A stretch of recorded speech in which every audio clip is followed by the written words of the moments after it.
I'm so happy to be interviewing Sarah Kerr, a death doula and ritual healing practitioner in Calgary, Alberta, Canada. I had the pleasure to meet Sarah about 6 or 7 years ago now. Doesn't seem that long, but it has been. Sarah, I've followed you online and I've found your writing and your vision to be powerful and clear when you're talking about all things related to end of life. So I'm so glad you're here with me for this interview. Could you tell us a little bit about what you do and how you got into this work? Well, as you said, I'm a death doula and a ritual healing practitioner, and really what that means is I support people through the journey of death and dying, any confrontation with mortality. Sometimes that's even a big diagnosis from which people survive, but death still enters the room. So in a way, I call myself clergy for the unchurched. I offer a kind of spiritual support and ceremonial support through the whole process, helping people navigate and help their souls catch up to all the big changes that come with changes in health and death and what happens after death. So that's sort of the what I do. The how I got into it came from a lot of different ways. Personally, my father had a stroke, probably about when we met, maybe 7 or 8 years ago now, and that was a real shock. It was unexpected, and I was really taken by surprise and felt really unprepared, and came out of that realizing that he's going to die, or other people I love are going to die, so I need to be better prepared. So that was really my personal movement into it. But professionally, all my life I've worked with groups, facilitating and supporting groups in different ways, and did my doctorate work on ritual. And for me, ritual is really a really elevated kind of facilitating experiences in groups. So I came from all those different directions into it. I love the way you put that. I think the word ritual puts people off, and you've said it very much the way I see it too. It's creating space for whatever's going to happen, and it does. It's not some big scary thing. And we can talk about that more in a minute. I could probably talk to you for hours about anything you've just said, but I'm trying to narrow it down to a topic that I've been thinking about a lot these days, which is, are death rites important, or are they outdated relics? A lot of people are choosing not to do anything when someone dies, and people are saying, I don't want to do anything. And before we dive in, I think maybe we should start first just with some definitions. I mean, let's talk about the language we use around these gatherings we have when someone we love dies. There's funeral, memorials, services, celebration of life, death ritual, death rite, ceremony. What words do you like best, and why? Well, I really take my cue from the families I'm working with, and when I'm facilitating one of those, I call it whatever they want. So that's the first step. But independent, if I'm not in that sort of a context, I'm a big fan of a funeral, a celebration of life, and I do those. But for me, those happen while someone is alive. That's a kind of a goodbye, a going away, a departure, really a celebration of their being alive and of the life they've lived. And that can be really powerful. But a funeral is a really important, it's important in so many ways. And one of the big ways is that it's a public mourning ritual. And we don't have very many of those. We don't have very many spaces where our grief is validated. And a funeral shouldn't be infinitely somber. It shouldn't be grim. There are lots of things it doesn't need to be those things. It can have lightness, it can have laughter, but it needs to have space, in my opinion, for grief. And I think sometimes when people name something a celebration of life, there's a kind of thought that if the funeral is short and doesn't go too deep, our grief will be short and our grief won't go too deep, when in fact the opposite is true. The more profound and more meaningful and deeper a funeral allows people to go, and the more it really allows the free flow of their feelings and grief and love and laughter, all those things, But the deeper and more profound it is, actually, the better the healing trajectory is. So people are often afraid to go into grief because they don't have skills for it. But a well-held funeral can be a really powerful healing ritual for grieving and celebrating. But we can't take out the grieving part. You know, when people say, don't cry at my funeral, that's a dangerous, or it can be a damaging perspective to take, or a difficult perspective to take. I agree. And I also follow the lead of the people that I'm with, the people I'm serving. But I find that when I'm talking about it with friends, family, colleagues, I use the word funeral too. To me, it captures what you're talking about. There's a certain, for me, there's a certain tradition in it, but yet people do whatever they want. So funeral doesn't always fit either. Memorial doesn't always fit, in my mind. And I guess people often think of funerals as being held at the church, and then you drive to the cemetery. Memorials maybe not so tied to the church. I don't know. There's these things that I think people, we don't even talk about it anymore. It's like people don't even know what to call it anymore. So many people have so little exposure to it. Yeah, I agree. And I actually think what we name the ceremony matters, but it doesn't matter as much as what happens at the ceremony. Right. And, speaking of not talking about it, it's, when I go to funerals, friends or colleagues, it's not uncommon to go to a funeral where no one ever uses the word death or died. That here's this entire gathering, and we're here because someone died. And I've been to funerals where that's never said. The way they died is never spoken of. What's happened to their body is never referred to. And there are a lot of really important ritual statements that need to be made at a funeral. And those are them. We are here because our beloved somebody died. That lands us. That gives us a focal point around why we're there.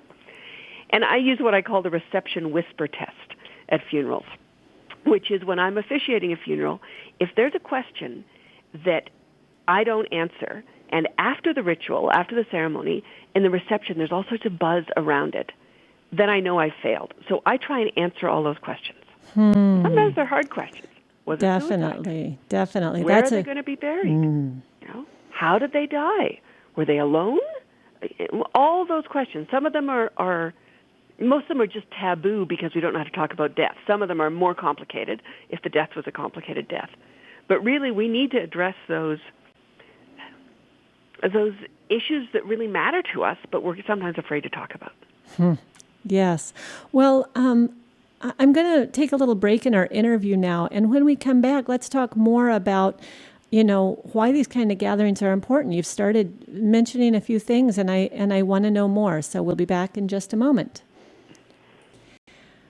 Okay, you're listening to The Real Issue on KZFR Radio. This is Rebecca Senoglu in for Sue Hildebrand, and we're talking with death doula and ritual healing practitioner Sarah Kerr.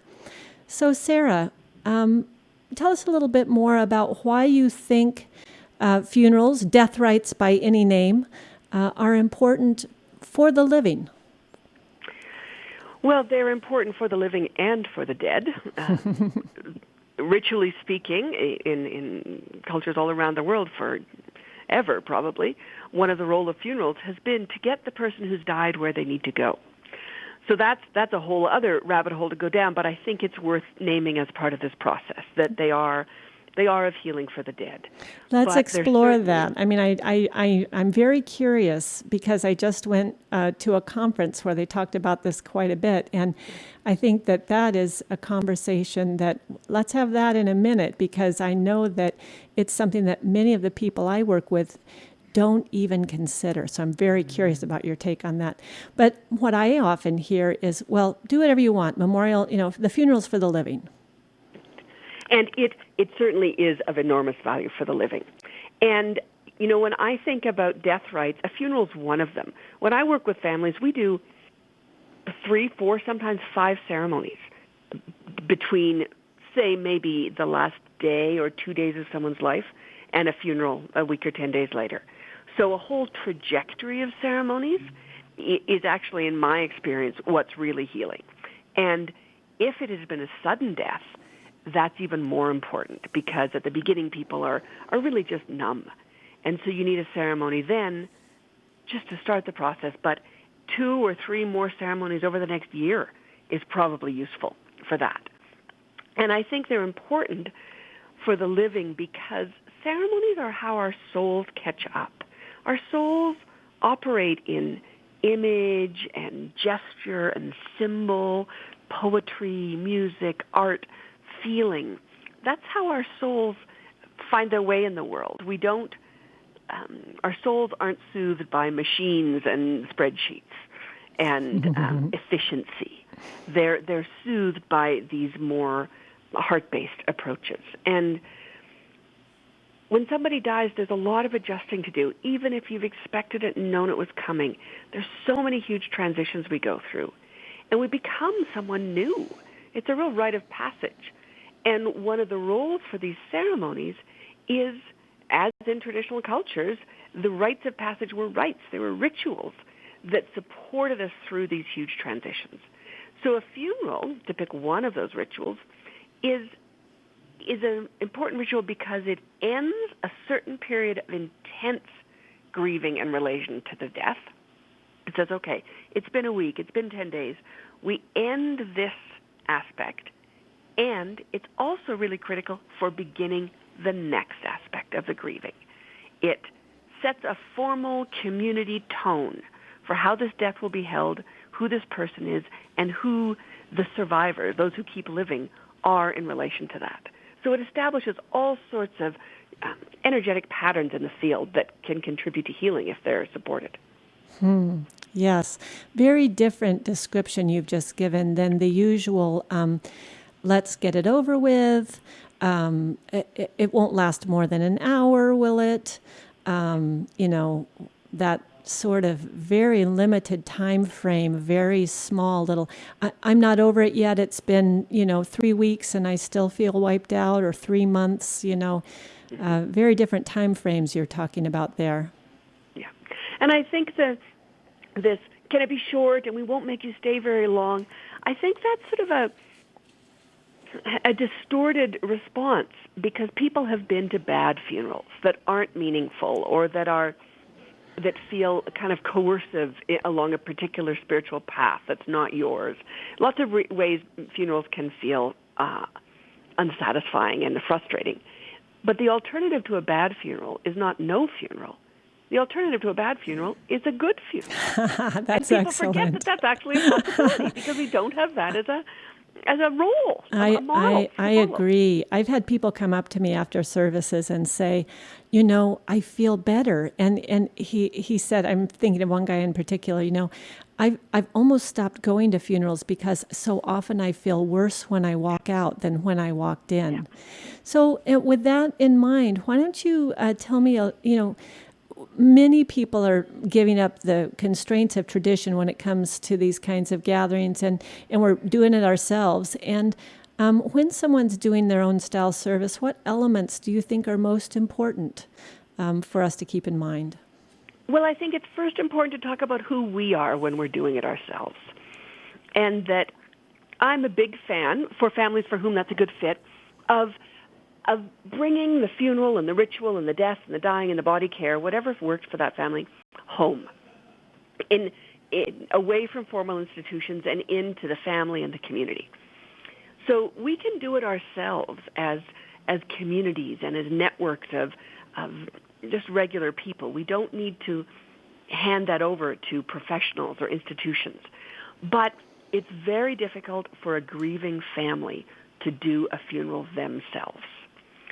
So we need someone in that system, both on the production end, which is one of the things funeral homes are really good at.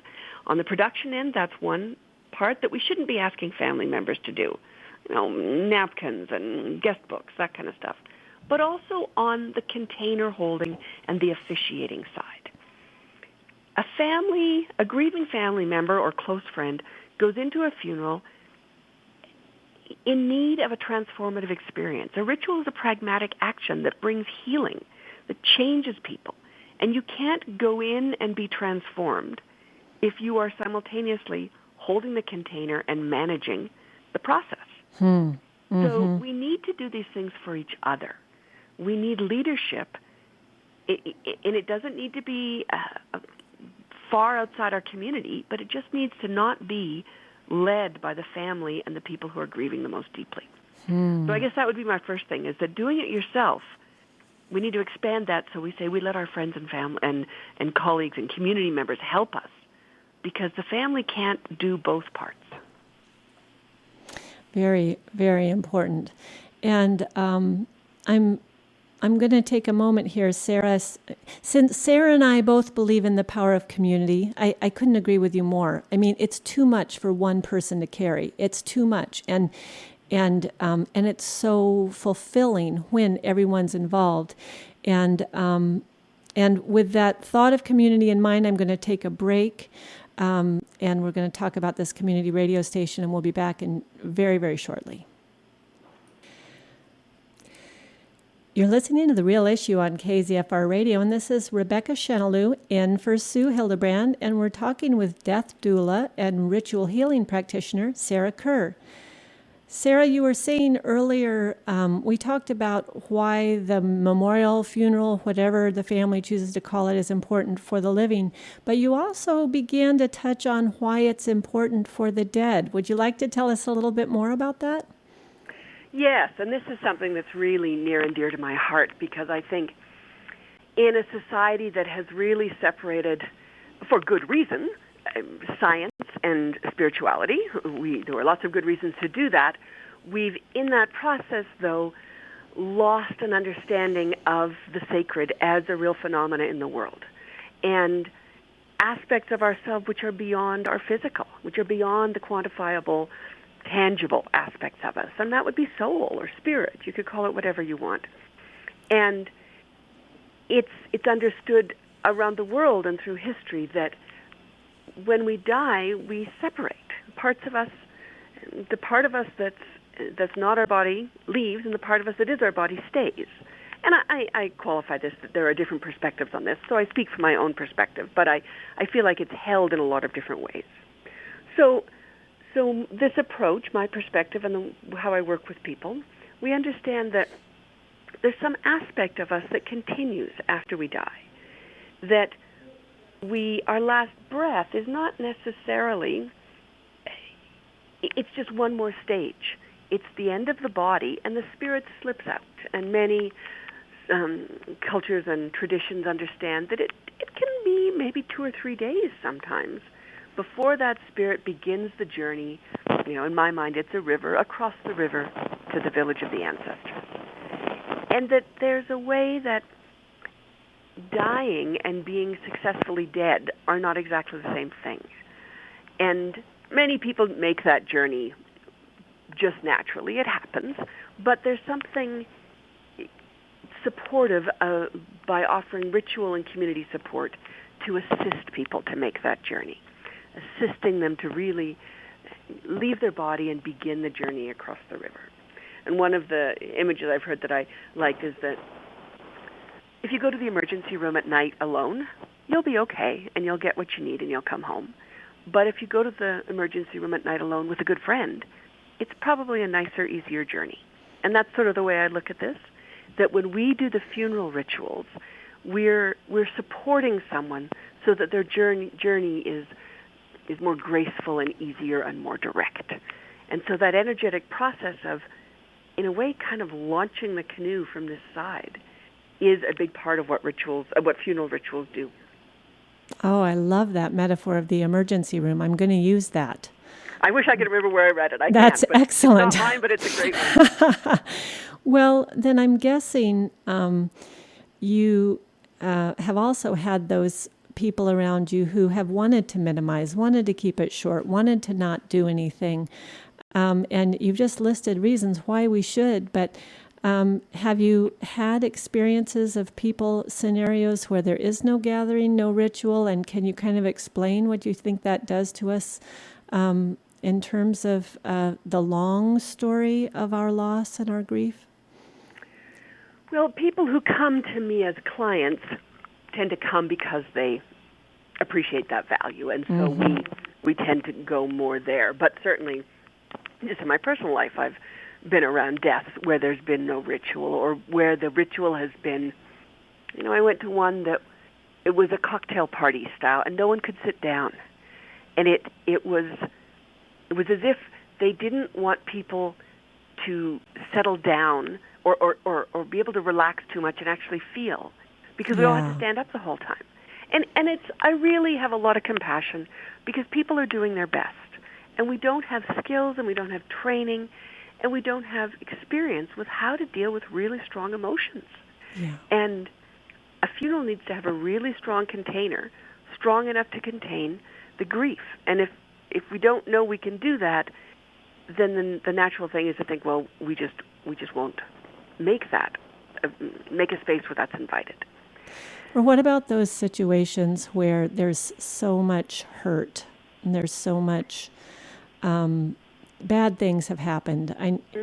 How to handle those when you're talking about having a ritual for someone? The more difficult the death, the more important the funeral. The more heartbreak, the more grief, the more anger, the more frustration, the more all of that stuff. Because what a funeral does is give a channel to allow that to flow. And if we don't acknowledge it and give a container in which it can be held and to some degree integrated and transformed, that stuff doesn't go away. It just gets pushed down, and it manifests in different ways in each of us individually, but it's rarely, if ever, healthy. It's much healthier to find a way to process that. And people need to be allowed to do it at exactly the rate they want, to exactly the degree they want. But I'm a big believer in creating a container where there's an invitation, if you do want, to be able to move some of that energy, be able to feel those feelings. And I find again and again that if I create that container and invite people and give them complete self-sovereignty over how far they step in, then they step again and again further than I expect them to. But it's because they're not under any pressure, but the opportunity is there. And it can be incredibly cathartic and healing to be able to be with what's true. Oh, yeah. I experience this too, where people say, oh, I don't want to do anything. I'll just fall apart. It's like, you're allowed to fall apart. That's one of the reasons we're here. And actually not falling apart is not a sign of being healthy. Yeah. I'm doing fine. I didn't cry today. Someone will say to me, well, that's not, in my book, the definition of doing fine. That's a definition of something else. Yeah. Yeah.